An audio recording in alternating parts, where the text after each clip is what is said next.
welcome to an episode of Historically Marked. I am Jason. This is a Historic National Road edition, and I am in Addison, Pennsylvania, and this is the last National Road video I'm doing as I'm heading into Maryland.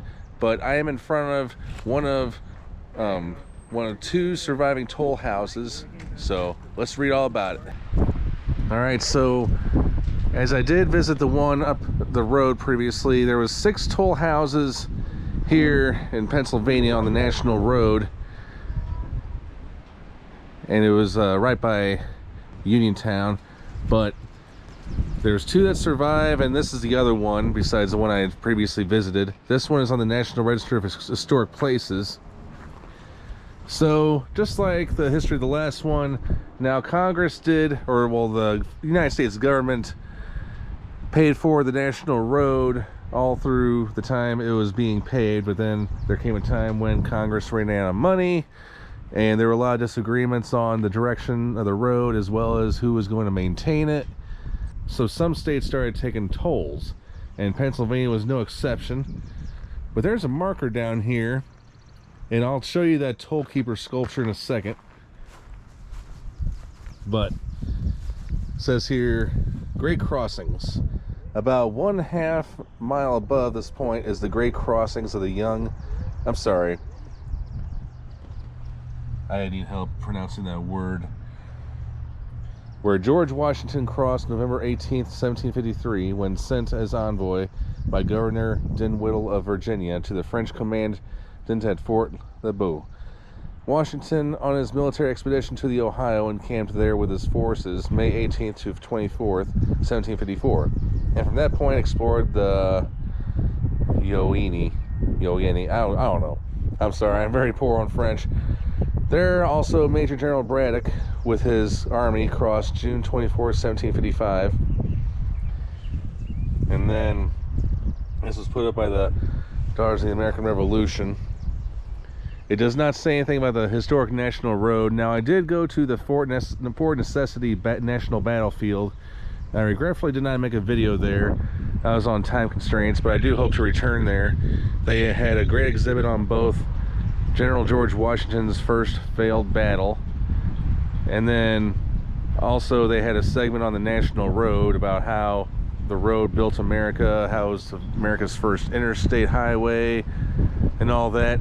That is the only national park service under the umbrella that does focus on the National Road. So obviously I can't go in there, but here is a guy looking for anybody who's who's crossing the road. By the statue it says the old Petersburg toll house is the only hand-cut native stone toll house in Pennsylvania. It is an authentic reflection of the structure as it existed in 1835 when toll collection began. The interior, with its original flooring and period furnishings, convey a sense of what domestic life was like for the toll collector and his family, whose annual salary was about $200 plus free living quarters. Okay, that's something I did not know.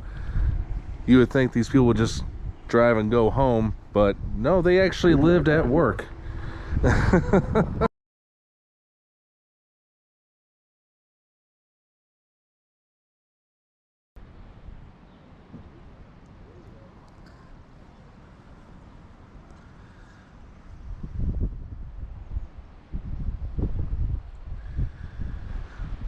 So yeah, it is very interesting. And then I'm going to look at the rates of toll on the Cumberland Road in Pennsylvania. And like I said in one of my previous videos, the National Road was about 80 to 90 miles long as it was going to West Virginia. So every score of sheep 6 cents, every score of cattle 12 cents. Any person refusing or neglecting to pay a toll, you get a fine of $3. And I don't know how often they open this place up, but it's probably on rare occasions they do that. But anybody who's interested in the National Road, definitely come check this out. Let's see what this says. This is a memorial in honor of those of Somerset County who served their nation in the cause of world liberty in the Great War, and in memory of those who made the supreme sacrifice. Put up by the Daughters of the American Revolution, November 11th, 1924. Thanks so much for tuning into this episode of Historically Marked, Historic National Road episode. Last one in Pennsylvania, going east into Maryland. I'll see you in Maryland. All right, Jason signing off.